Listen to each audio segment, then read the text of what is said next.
Sir Harsh Kumar గారు, ఎందుకు ఊరికే వనపరువు కాస్త తీసేసుకుంటారు? ఆల్రెడీ మీ వల్ల ఎంతవరకు డ్యామేజ్ జరగాలో అంతవరకు డ్యామేజ్ జరిగింది ప్రవీణ్ పగడాల గారి కుటుంబానికి. అర్థమైందా? మీరు అనవసరంగా రచ్చ చేసి అతి చేసి ఇతి చేసి ప్రవీణ్ పగడాల గారికి ఉన్న పరువుని తీసేశారు. ఇవాళ మనం సీసీ ఫుటేజ్ కనబడుతుంది, మన కళ్ళారా చూస్తున్నాం. ఆయన హైదరాబాద్లో బయలుదేరే దగ్గర నుంచి దారిలో ఎన్నిసార్లు పడ్డాడో కూడా సీసీటీవీ ఫుటేజ్ మనకి క్లియర్గా కనబడుతుంది. సార్ మీలో ఇంకా మార్పు రాకపోతే ఎలాగండి? చివరి ఆఖరికి వాళ్ళ కుటుంబ సభ్యులండి, వాళ్ళ భార్య, ఆయన సోదరుడు నిన్న ఒక 2 వీడియోలు రిలీజ్ చేశారు. వాళ్ళ భార్య ఒక వీడియో, వాళ్ళ సోదరుడు ఒక వీడియో రిలీజ్ చేసి మాకు ప్రభుత్వం పైన నమ్మకం ఉంది, సో దీనిపైన ఎవరో కూడా ఎలాంటి అసత్య ప్రచారాలు చేయకండి, దయచేసి మమ్మల్ని ఎక్కడితో వదిలేయండి అని చెప్పేసి వాళ్ళంత క్లియర్గా మాట్లాడిన తర్వాత కూడా నేను హైదరాబాద్లో రీపోస్ట్ మారటానికి అనుమతి ఇవ్వండి అని చెప్పేసి కలెక్టర్ గారికి, ఎస్పీ గారికి లేఖ రాస్తానని చెప్పేసి అంటే అది మీ పిచ్చితనం అనుకోవాలా, మూర్ఖత్వం అనుకోవాలా నాకు అర్థం కావట్లేదండి. సార్ ఎవరు పడితే వాళ్ళు అడిగితే రీపోస్ట్ చేస్తారా? సార్ ఒక పక్క కుటుంబ సభ్యులు ఎలాంటి ఆరోపణలు చేయట్లేదండి. ప్రవీణ్ పగడాల గారి కుటుంబ సభ్యులు ఎలాంటి ఆరోపణలు చెయ్యట్లా, వాళ్ళు ఎలాంటి అనుమానాలు వ్యక్తపరచట్లా. మాకు పలానా వ్యక్తుల పైన అనుమానం ఉందనో, ఆ మృతి పైన మాకు అనుమానం ఉందని రీపోస్ట్ చేయండి, మాకు పలానా వ్యక్తుల పైన అనుమానం ఉందని చెప్పేసి వాళ్ళ కుటుంబ సభ్యులు మాట్లాడుతున్నారా? లేదు. పోలీసు విచారణలో కూడా ఏమీ తేల్లా, అనుమానాస్పద మృతి కింద ఏం తేల్లా, క్లియర్గా కనబడుతుంది యాక్సిడెంట్ అని చెప్పేసి అని. సార్ అయినా సరే ఇంకా మీలో మార్పు రాకుండా ప్రభుత్వం వెనకాతలు ఉంది, నేను రీపోస్ట్ మార్టం అడుగుతాం. సార్ మిమ్మల్ని పిచ్చోడి కింద చూస్తున్నారండి. దయచేసి మీరు ఒక మాజీ ఎంపీ, సరే మీరు ఏదో చేశారంట, నాకు తెలియదు ఆ విషయాలన్నీ కూడా, మేము అట్లన్నింటినీ ప్రస్తావించదలుచుకోవాలా. మీరు ఏదన్నంటే మళ్ళీ ఫ్రస్ట్రేట్ అయిపోమాకండి, మళ్ళీ టీడీపీ పేటీఎం అని చెప్పేసి మళ్ళీ మీ ఫేస్బుక్లో ఫ్రస్ట్రేట్ అయిపోమాకండి. అడిగితే మళ్ళీ మీకు ఇంత పొడుగు కోపం పొడుచుకొచ్చేస్తుంది, అదేనా? మీకు నోటుకు వచ్చింది మీ నోటు దోలు కొలితే మీరు ఏది పెడితే మాట్లాడేయచ్చు. మళ్ళీ మా బోటోడు ఎవరన్నా అడిగితే ఎంత బారు పొడుచుకొచ్చేస్తుంది. మనకి పొడుచుకొచ్చేసి ఏకంగా ఫేస్బుక్లో 2 బ్యాగులు వేసేసి ఇంకా అక్కడ మన ఇష్టానుసారంగా వాగేస్తాం. అక్కడ ఏకంగా నేను ఒక పోస్ట్ చూసా, 19 నుంచి 24 వరకునంట ప్రతిపక్ష పార్టీ కింద తెలుగుదేశం పోరాటం చేయలేదంట, హర్ష కుమార్ గారు చేశారట.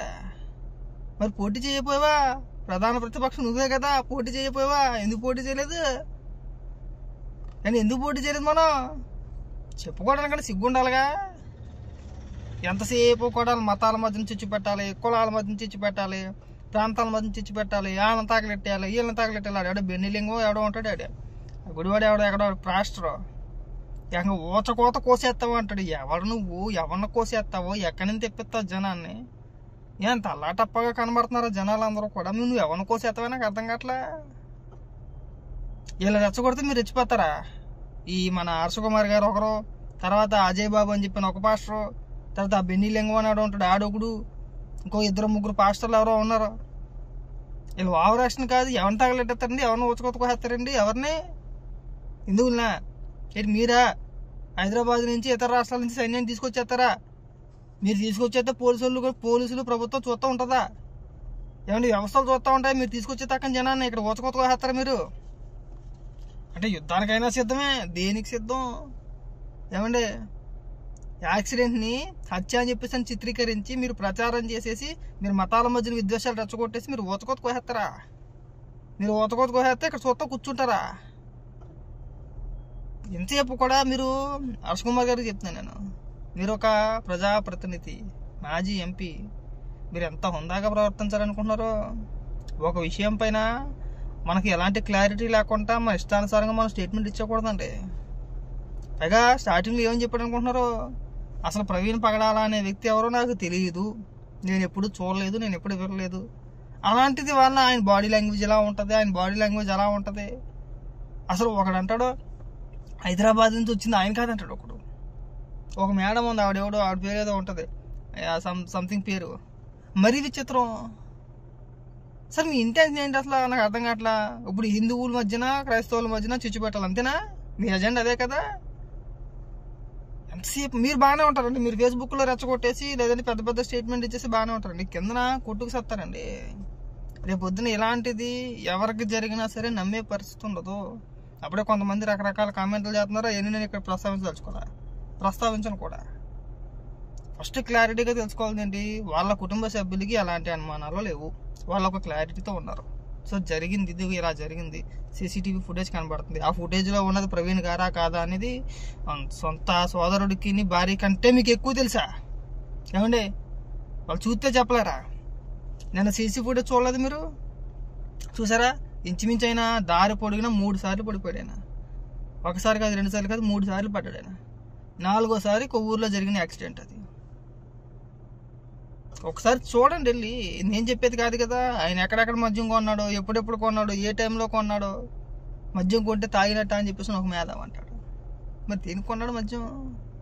నేను అందుకే చెప్తున్నా, లాగొద్దండి. లాగే కొలిది కూడా కనీసం చనిపోయిన వ్యక్తికి మనశ్శాంతి లేకుండా చేస్తున్నారు, ఆ కుటుంబానికి మనశ్శాంతి లేకుండా చేస్తున్నారు. ఆయన చనిపోయింది ఒక ఎత్తు అయితే బాధ, మీరు మాట్లాడే మాటలో ఇంకొక ఎత్తు అండి. మీరు మాట్లాడి మాట్లాడి మాట్లాడి అసలు బయటకు రాని వీడియోలన్నీ, సీసీ ఫుటేజ్ మొత్తం తీసుకొచ్చి సమాజం ముందు పెట్టారు. ఎందుకు? మీరు చేసిన పెంట వల్ల. మొదట్లోనే పోలీసు వారు చెప్పారు కదా, ఏమంటే ఇక్కడ ఎలాంటి అనుమానాస్పద ఇది కింద కనబడట్లేదండి, ఇది క్లియర్గా యాక్సిడెంట్ అయ్యింది అని చెప్పేసి మొదట్లోనే చెప్పినప్పుడు పోలీసు వారు విచారణలో ఏం చెబుతారో అని చెప్పేంత వరకు వెయిట్ చేస్తే బ్రహ్మాండం ఉండేది. ఆగలేదుగా మనం. ఈ కేక వరుస దాడే, లేదు లేదు వాళ్ళు మార్చేసారు, వీళ్ళు మార్చేసారు, బండి మార్చేసారు, అది మార్చేసారు. ఏమైంది లాస్ట్కి? వరుసగా ఒకదాని తర్వాత ఒకటి, ఒకదాని తర్వాత ఒకటి, ఒకదాని తర్వాత ఒకటి సీసీటీవీ ఫుటేజ్ అన్నీ బయటకు వచ్చిన తర్వాత మీ దగ్గర సమాధానం ఏమైనా ఉందో దానికి సమాధానం ఇస్తే దానికి కూడా మళ్ళీ ఒక తీరియా. విజయవాడలో ఫోటోలు సీసీటీవీ ఫుటేజ్ వస్తే అది మార్ఫాడు అంటాడు, అది కాదంటారు. ఆ బండి కనబడుతున్నాయి అంటే అది బండి ఆయనది కాదంటారు. హైదరాబాద్లో చూపిస్తే హైదరాబాద్లో కాదంటారు, కోదాడలో చూపిస్తే కోదాడలో కాదంటారు. అంటే ఇప్పుడు మీరు చెప్పినట్టుగా హత్య అని చెప్పేసి చెప్పేయాలా? చెప్పేస్తే మీరు కొట్టుకు సవాడిని అని చెప్పేసి మీరు సెలగాసుకుంటారా? దూరంగా కూర్చొని ఎక్కడొక్కడ టీవీలోనే అట్లోనే కూర్చొని ఎంతసేపు రెచ్చగొట్టేయడమే. ఏమని రెచ్చగొట్టేస్తారా? దయచేసి హర్ష కుమార్ గారికి మళ్ళీ చెప్తున్నాం, ఇంక మీరు ఈ అబద్ధాన్ని కప్పిపుచ్చుకొని అనవసరంగా దొరికేసిన తర్వాత కూడా మీరు అనవసరంగా మీరు ఇచ్చేసుకుంటే మీకున్న పరుగు పోద్ది. హుందాగా మీరు మొదట్లోనే దాన్ని అంగీకరించి ఆ విషయాన్ని అక్కడితో వదిలేసి ఉంటే కనుక ఇవాళ ఎంత కవర్ చేసుకోవాల్సిన అవసరం లేదండి. జస్ట్ మీకు అంతే ఈగో ఎందుకు నాకు అర్థం కావట్లా.